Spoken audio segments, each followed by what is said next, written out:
What is going on, guys? Rewinds here, and in today's video I'm going to be bringing you guys my review for Boruto Manga Chapter 68.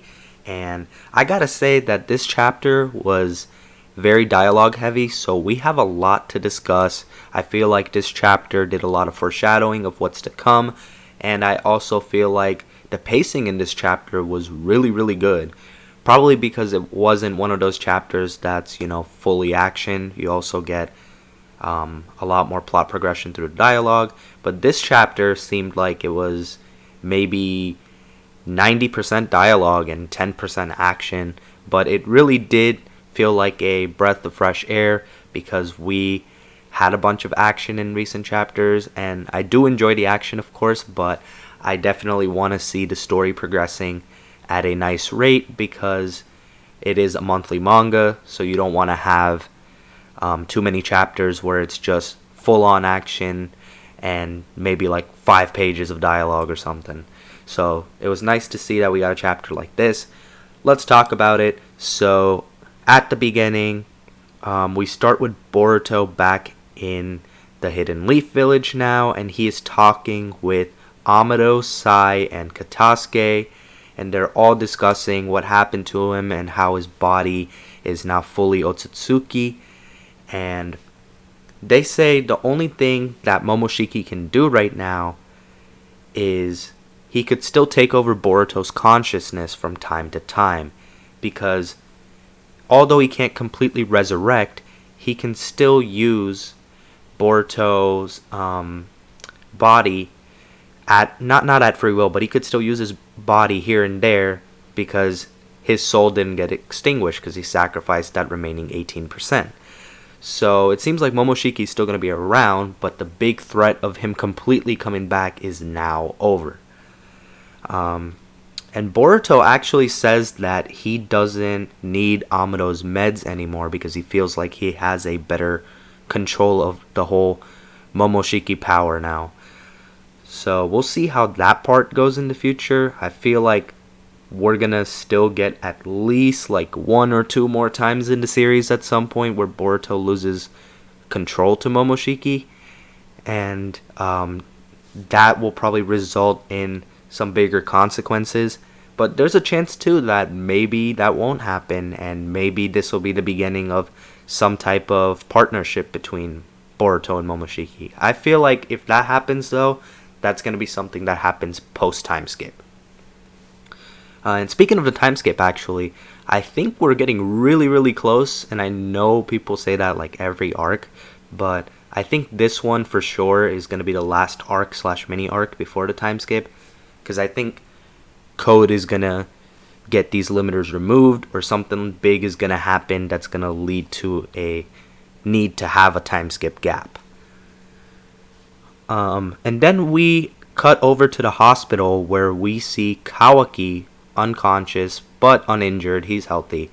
Shikamaru is talking with Naruto, Sumire, and Ibiki, and I thought it was interesting that we got Ibiki here because I don't think we've seen him in the Boruto manga till now. So cool little callback, to bring him into the manga. Just show that more people outside of like the main Naruto characters are still around and relevant. So I did like him being there. And Shikamaru said to Ibiki that they can't restrict Kawaki even if they wanted to, because now Kawaki has the ability to absorb sealing jutsus again because he has his karma back, and on top of that he advanced further and he could just shrink things or shrink himself to escape as well. So there's no point in causing like another potential problem by restricting him here. Naruto tells them that he's going to have a nice long talk with Kawaki when he awakens. And Naruto had a really serious face. And I'm really interested to see how that conversation is going to go.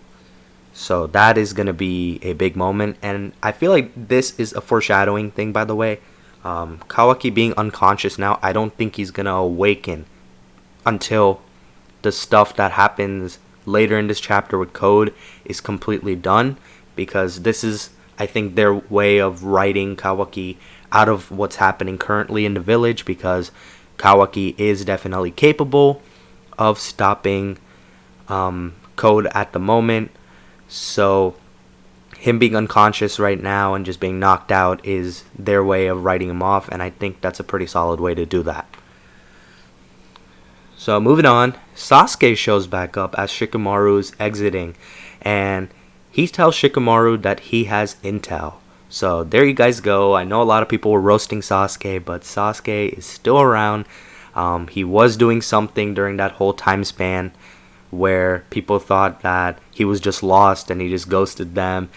But he went and he gathered some intel. He discovered the snow hideout where the cyborgs were hiding originally. And on top of that, he also discovered that Code has an accomplice named Bug. So Sasuke definitely put in some work there. And what they do with the hideout now, or if they try attacking it or anything like that, will be seen sometime in the future, I'm assuming. But we'll have to wait on that. And then Sasuke also asked Shikamaru if it's true that Kawaki killed Boruto, and he was not happy to hear that that's exactly what happened. He had a pretty serious face when he heard that. So Shikamaru advises Sasuke to go talk to Boruto and the rest of Team 7 because they're together too. So I think that's what he cuts to a little later on. But then we go on to a panel, if I remember right, where we have Code and Ida and Damon all talking again. I mean, Damon's not really talking, but he's just there. But Ida found out how Boruto is alive to begin with. But she can't see his interaction with Momoshiki, which I think is going to be a nice loophole in the future at some point when it comes to defeating these guys. Because Boruto and Momoshiki are apparently talking in a spiritual plane. So I would assume this is kind of similar to how Naruto would talk to Kurama. And since those interactions can't necessarily be fully seen or seen at all by people like Ida, I think that's going to be something they use to their advantage once they figure out her ability. Ida also gave Code a warning that he is disposable by herself and by Damon, and that's even with his limiters removed. So basically she's saying, we're not really comrades, this is just business, we're just doing this as a partnership to work together. You honor your deal, I'll honor my deal. That type of, situation. So, and then after that, we have Shikamaru head over to Amado, and he is pissed about what Amado did to Kawaki, how he implanted a karma in him. So before we get this whole Amado and Shikamaru conversation, we cut over to Team 7, who, we have not seen in a while. So we have Sarada and Mitsuki back in the mix, and Boruto actually has to lie to Team 7 and say that Code was the one who killed him rather than Kawaki, because they're keeping the whole Kawaki thing under wraps. Kawaki is pretty much, what he did is something that's only been told to a select few, and I think that select few involves Sai, obviously Amado, Shikamaru, Sasuke, Naruto, and obviously Boruto knows. So it's within a very few select people at the moment, and they're deciding how they want to go about that, which I also think is going to be something they cover in a chapter once this arc is done. So carrying on from here, Sasuke shows up too as they're talking, and he says that Code now will do anything to get his limiters removed, so Amado will be a prime target. And he says that because Sasuke is aware that Kawaki is somebody now that can best Code if possible. And I'm sure that Code strikes later this chapter, right on cue of course, because he sees that Kawaki is unconscious as well. So he took advantage of that.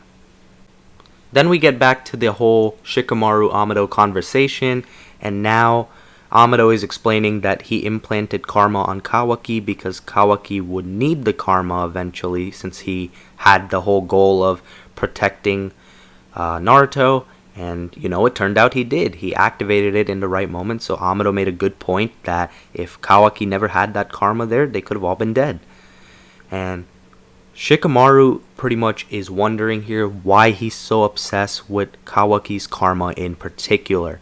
And that is a big mystery, and he asks Amado about that. And it seems like Amado is about to respond, but right then, code strikes.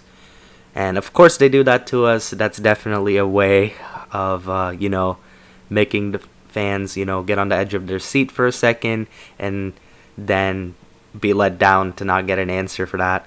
But Code attacking is a pretty big thing too.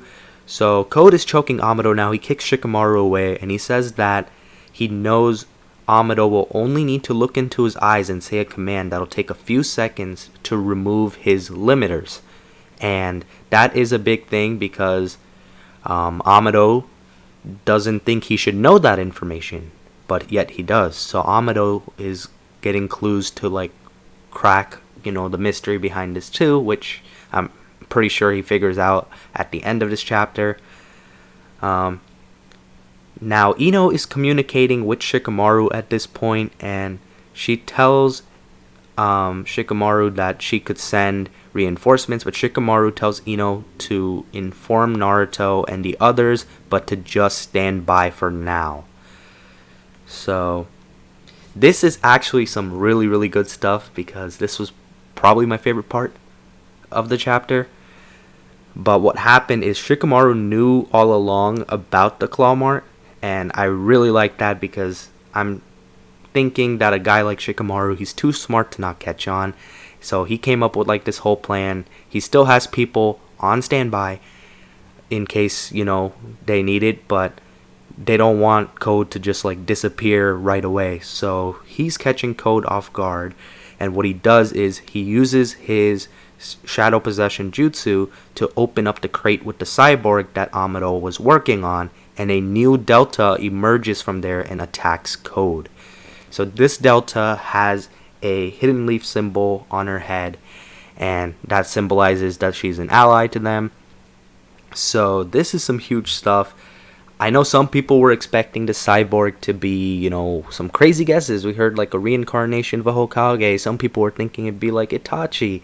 I personally was expecting somebody new, like a design we hadn't seen before, but it does make sense logically for it to be Delta. So I can't really hate on that or anything. I think it's, you know, it's pretty solid stuff for what it is, and it makes sense.